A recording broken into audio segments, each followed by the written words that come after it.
पृथ्वी देवी और आदित्य सूर्य के उत्पन्न होने पर भी सृष्टि अपूर्ण क्यों थी माता? तेरी दृष्टि में ही तेरे प्रश्न का उत्तर निहित है रे।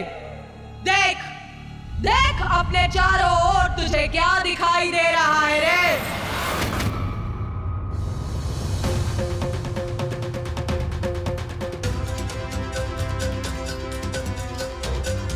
माता, मुझे दिखाई दे रहे हैं ये नदी, ये झरने, ये वृक्ष, ये पौधे आदि। हाँ, उचित कहा तूने।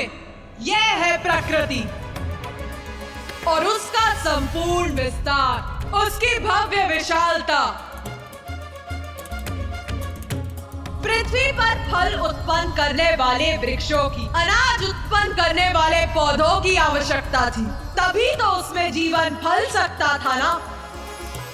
अर्थात प्रकृति का प्रकट होना भी तो आवश्यक था ना।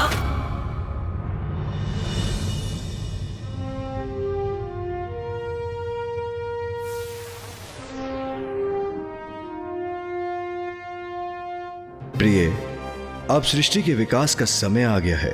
जीवन के संचार के लिए पृथ्वी को प्रकृति की आवश्यकता है। सूर्य की अति ऊर्जा का तो निरंतर विस्तार हो रहा था, जिससे संपूर्ण सृष्टि प्रकाशित हो उठी थी। उन सूर्य का सृजन करने वाली देवी तारा और प्रभु अक्षोभ्य की असीमित आंतरिक ऊर्जा का तो अनुमान लगाना भी कठिन है रे। देवी तारा रूप में मेरी ऊर्जा से कदाचित प्रकृति भस्म हो सकती थी, इसीलिए प्रकृति के सृजन के लिए मुझे शीतल होना ही था। और तब मैंने धारण किया अपना अगला महाविद्या स्वरूप, देवी षोडशी।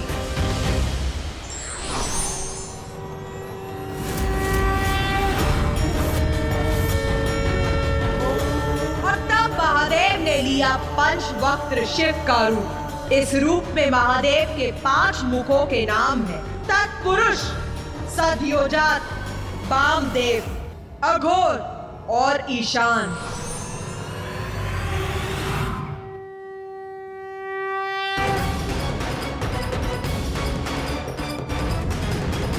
या देवी सर्वभूतेषु बुद्धिरूपेण संस्थिता।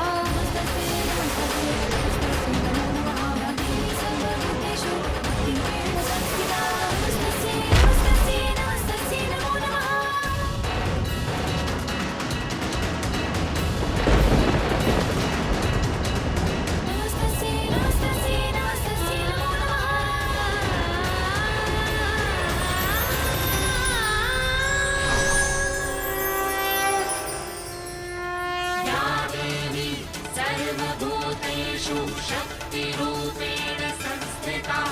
नमस्तस्यै, नमस्तस्यै, नमस्तस्यै। फिर देवी षोडशी की हथेली से एक जल की बूंद पृथ्वी पर गिरी।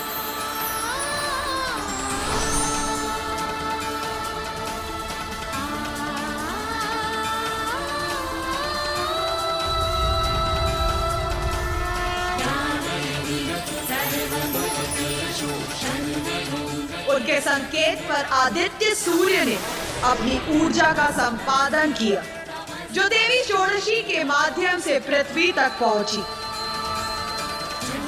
और जीवन का बीज अंकुरित हुआ और फलने फूलने लगा। फिर उनकी कृपा से और उनकी निगरानी में प्रकृति का विस्तार हुआ।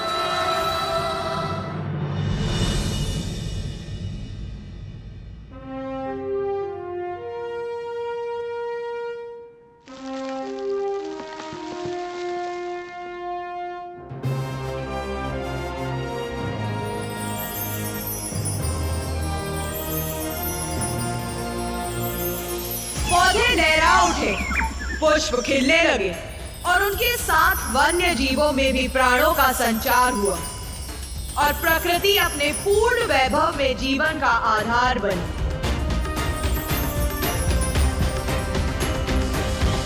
इस प्रकार मेरी महाविद्या के तृतीय देवी षोडशी के स्वरूप में मैंने और महादेव ने पृथ्वी पर प्रकृति को आरंभित रूप दिया।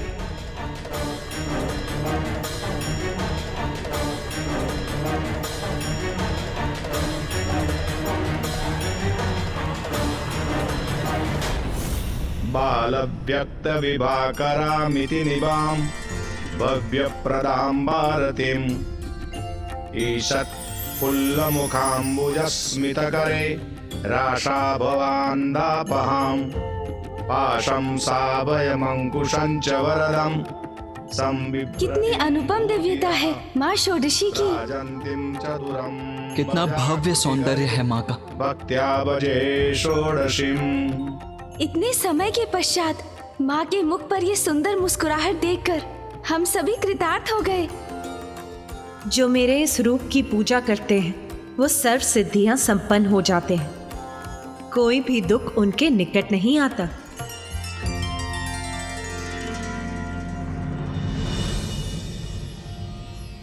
बालव्यक्तविभाकरामिति निवां भव्यप्रदां भारतीम् ईषत् फुल्लमुखाम्बुजस्मितकरे राशाभवान्दापहां पाशं साभयमङ्कुशं च वरदं संबिभ्रतिं भूतिदा भ्राजन्तीं चतुरं वजाकृतिकरे भक्त्या भजे षोडशीम्।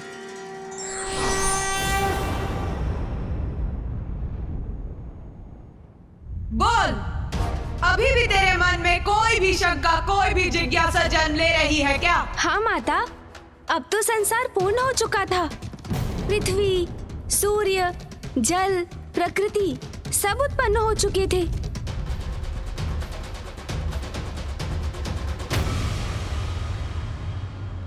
अपना प्रश्न अधूरा मत छोड़ गणेश, जो भी मन में है व्यक्त कर। पूछ पूछ पूछ रे, क्या पूछना चाहता है? माता, ब्रह्मदेव, नारायण, महादेव, पृथ्वी माता, सूर्य देव सब आपकी ही लीला से उत्पन्न हुए हैं, किंतु देवगण जैसे देवराज इंद्र, अग्निदेव, वायुदेव, वरुण देव और ऋषिगण जैसे ऋषि दुर्वासा, ऋषि मार्कंडे, इनका अस्तित्व कैसे प्रकट हुआ माता?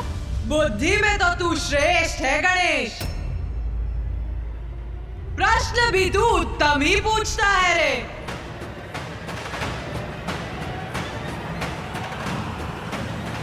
तो अब मेरा उत्तर सुन गणेश। सृष्टि आरंभ हो चुकी थी, इसीलिए अब देवताओं का जन्म भी आवश्यक था। मेरे आदेश से ब्रह्मदेव ने अपनी मानस संतानों को जन्म दिया। धर्म, रुद्र, सनत, सनातन, भृगु, मरीचि, अत्रि, अंगिरस, अंगिरा, पुलस्त्य, क्रतु, कश्यप, सनत कुमार, रुद्धि, प्रताप, वशिष्ठ एवं नारद की उत्पत्ति के बाद ब्रह्मदेव के द्वारा बहिर्षद, अग्निश्वात, कव्यात, आज्यप, सुकालीन, उपहुत और दिव्य नामक पृथ्वीगणों का भी प्रादुर्भाव हुआ। और फिर उसने अपने बाएं अंगूठे से दक्ष को जन्म दिया।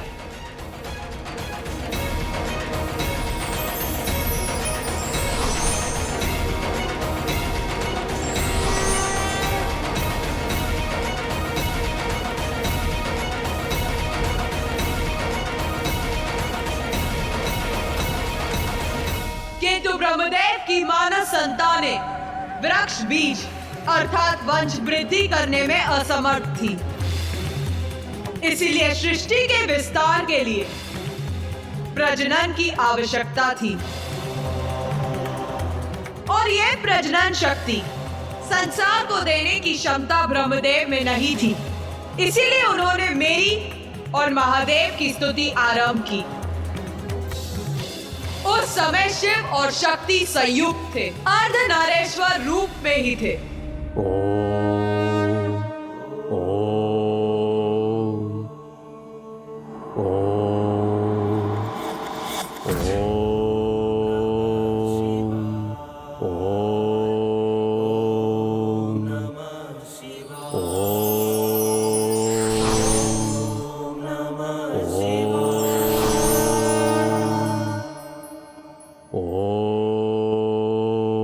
ब्रह्मदेव, हम आपकी स्तुति से प्रसन्न हुए।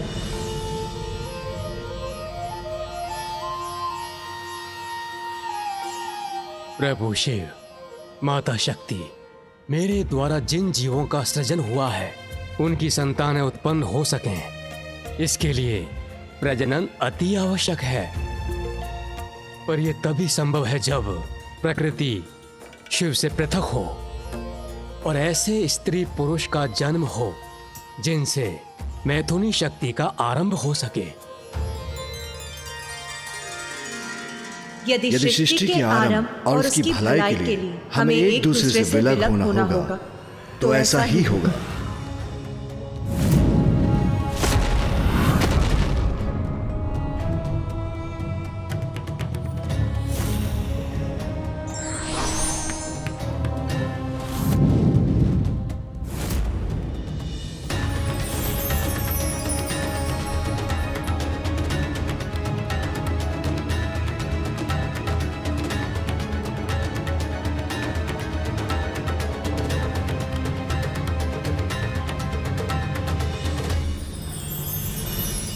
ब्रह्मदेव की प्रार्थना से शिव और शक्ति एक दूसरे से विलग हो गए और उनसे एक पुरुष और स्त्री का जन्म हुआ। उसमें जो पुरुष उत्पन्न हुए थे वो मनु थे और स्त्री थी शत्रुपा।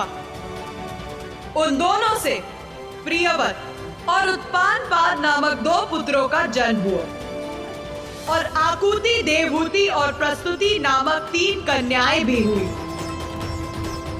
और फिर उनकी इन संतानों का विवाह ब्रह्मदेव की मानस संतानों से हुआ और उनसे मैथुनी सृष्टि अर्थात स्त्री पुरुष के मिलन द्वारा संतानों की उत्पत्ति की प्रक्रिया का आरंभ हुआ और सृष्टि का विस्तार होने लगा।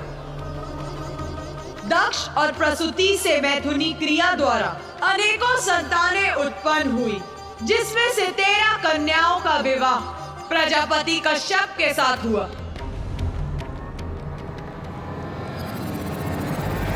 प्रजापति कश्यप और दक्ष की कन्याओं से देवता, असुर, दानव, अश्व, गंधर्व, राक्षस, वृक्ष, अप्सरा, सर्प और नाग, गौ, भैंस, श्वापद अर्थात हिंसक जीव, श्वेन अर्थात गिद्ध आदि जीव, यादव गण अर्थात जलचर जीव, गरुड़ और अरुण, पतंग और शलभ आदि का जन्म हुआ। इन्हीं से संसार की समस्त प्रजातियों का जन्म हुआ।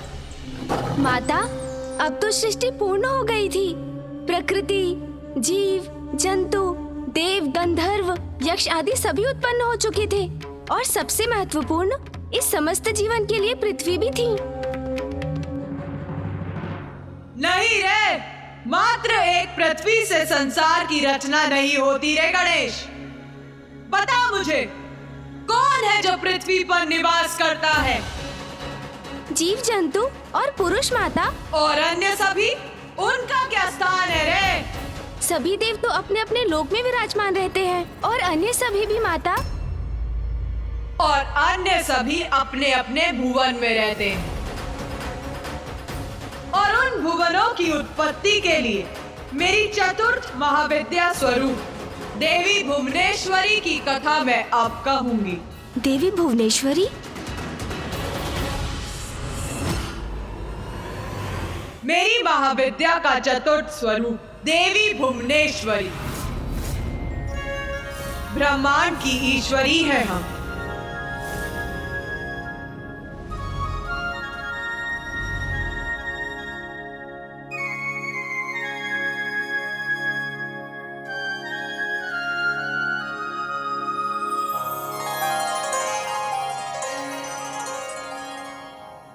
संपूर्ण ब्रह्मांड की हम ही जन्मदाता हैं। ब्रह्मांड हमसे ही उत्पन्न होता है और अंततः मुझ में ही समाहित होता है। मैं ही उसकी रक्षा करती हूँ। जब मैं अपने भुवनेश्वरी रूप में प्रकट होती तो महादेव अपना त्रयंबक रूप धारण करते हैं।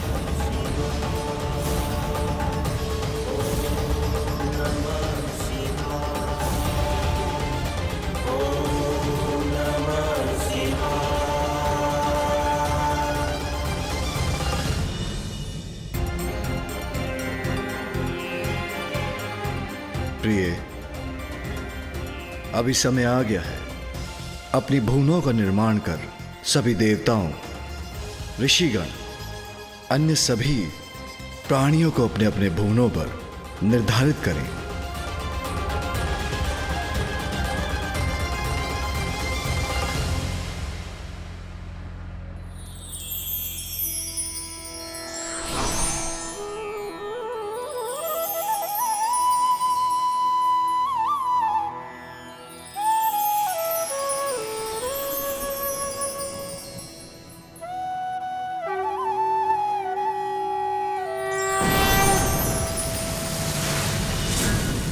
इन्हें भुवनों के क्रम में ब्रह्मदेव जहां निवास करते उस सत्य लोक का आविर्भाव हुआ।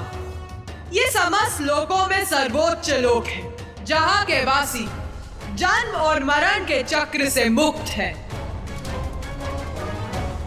फिर तप लोक प्रस्तुत हुआ, जहां शरीर रहित पुण्य आत्माओं का वास है। जो इस लोक में वास करते हैं, वो अपने सत्य लोक प्रस्थान की प्रतीक्षा में रहते हैं।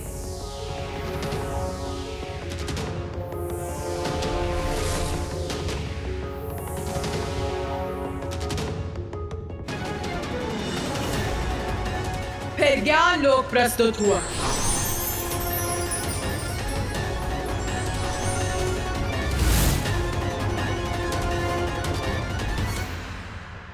जहां जिज्ञासा से परिपूर्ण तपस्वी वास करते हैं।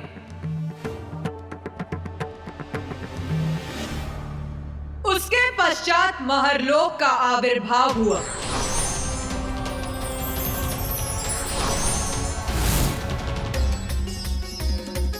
जहां तप की पराकाष्ठा के उपरांत ऋषियों मुनियों को स्थान प्राप्त होता है। जो ऋषि यहाँ निवास करते हैं, उनकी शक्तियां देवताओं की शक्तियों के समान होती, इसीलिए इस लोक में सप्त ऋषियों का वास होता है। फिर इस कर्म में आनंद लोक अर्थात स्वर्ग लोक आता है।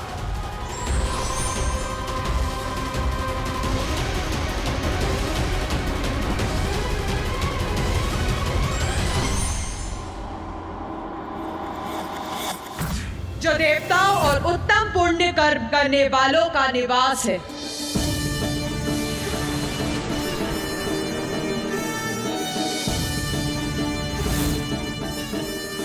जिसके बाद भुवर लोक है, जहां सूर्य देव और अन्य नवग्रह स्थित हैं।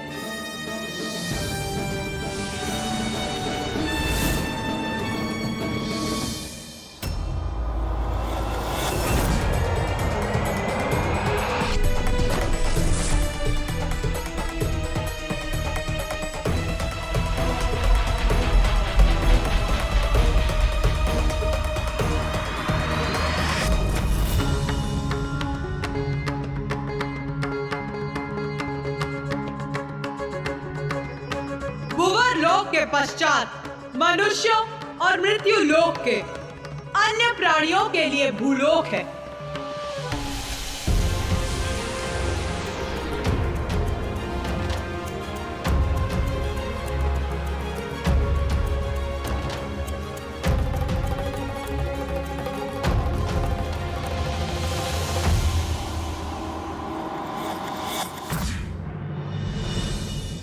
माता, आपने जितने भी लोगों का निर्माण किया वो तो सात्विक और सद्गुण स्वभाव के प्राणियों के लिए किया, किंतु उनका क्या? जिनका स्वभाव ही तामसिक है, उनका निवास कहाँ होगा? कहाँ जाएंगे वो? फिर भूमि के नीचे के लोक प्रकट हुए।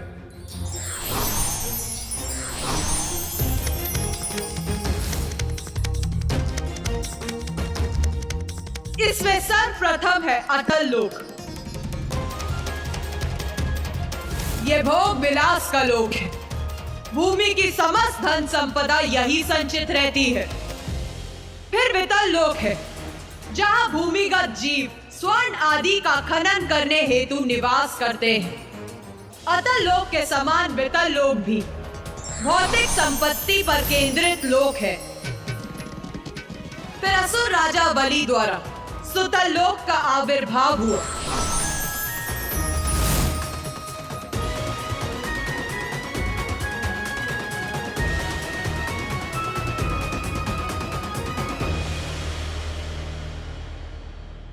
रसातल लोक की उत्पत्ति हुई। फिर उसके नीचे महातल उत्पन्न हुआ, यही नागलोक है, जहां नाग पुरुष और नाग कन्याओं का वास है। फिर उसके भी नीचे है दानवों और दैत्यों का लोक, रसातल।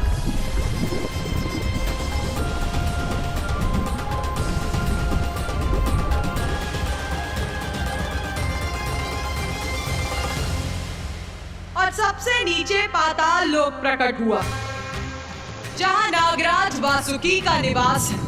यही सभी अन्य भुवनों का आधार है।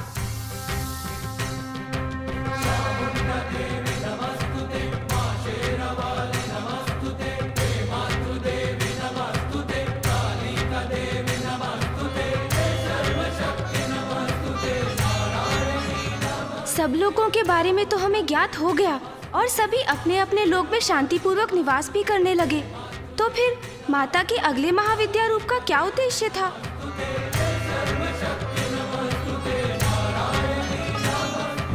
कार्य जब तक पूर्ण नहीं होता तब तक परम ब्रह्म भी तत्परता से उसे पूर्ण करने में कोई भी कमी नहीं छोड़ते। इससे यही संदेश और प्रेरणा हमें मिलती है कि जब तक कार्य पूर्ण ना हो उसे छोड़ना नहीं चाहिए।